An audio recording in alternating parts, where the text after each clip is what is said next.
training 2 times a day for 6 hours is fucking ridiculous.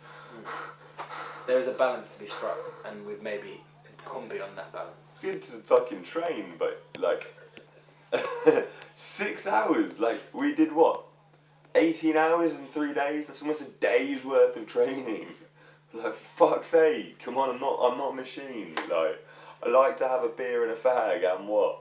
But credit is due to Dylan for like getting us into great shape, like completely. Yeah, it's maybe like we started and we needed that start, but maybe we've gone too far and we haven't actually stopped at some point and said, look, you know. And it's like we're getting so pissed off with ourselves about losing. It's like, boys, we just played the 4th game of football in 5 days. Like, we should be fucking happy. We've got a 4-4 draw against a quality squad. Yeah, we've got 2 wins, a loss against one of the best teams. If we had played 4 games in 2 weeks, we would have won 3 and maybe lost 2-1 to Al Ahly. Yeah. 3-1. We've put ourselves.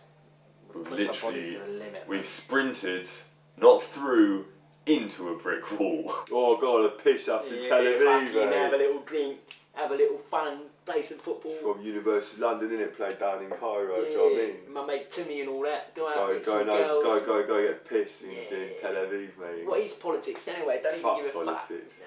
No, Palestine, they chop people's hands off. Yeah, fucking rubbish place. Head off to Jordan afterwards. I heard it's good over there as well. Go to the beach, see some girls. Fucking great. We can play the damn football. We'll get in. Get rid of these t-shirts. Most things Football Beyond Borders try and disassociate ourselves with. Why? Because on the website it's a clear aim and it says what we're actually doing. And we'll deactivate the website as well. So they won't like the idea. The Israelis won't like the idea. That you can't go in and be like, actually, we're going to the West Bank, and what? So we'll have to get rid of all those traces.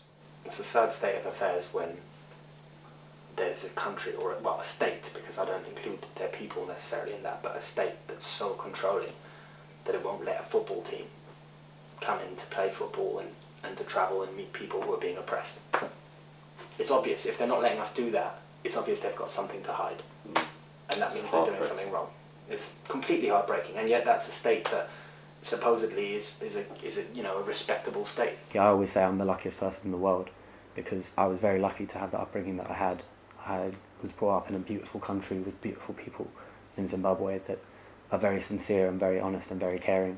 My parents are Spanish, but I've lived in England since I was 14.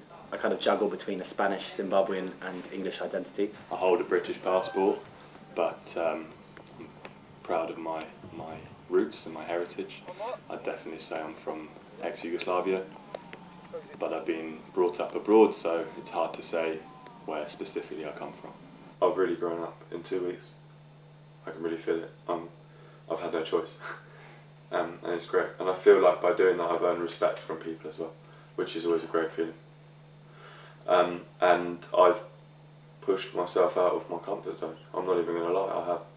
I've travelled a lot, I've lived abroad, I love travelling, it's great, but this is different. This is a different experience. This is something else. This tour and these experiences have been imprinted indelibly on my soul, and I'm never going to be able to get rid of that. And it's put a responsibility on us that we have to fulfil when we get back, and that's to try and fight against the structures that have caused this misery here and around the whole world in general. I've triggered emotions inside of me that I haven't triggered before. And it's great, it's healthy, it's important. It's fucking good.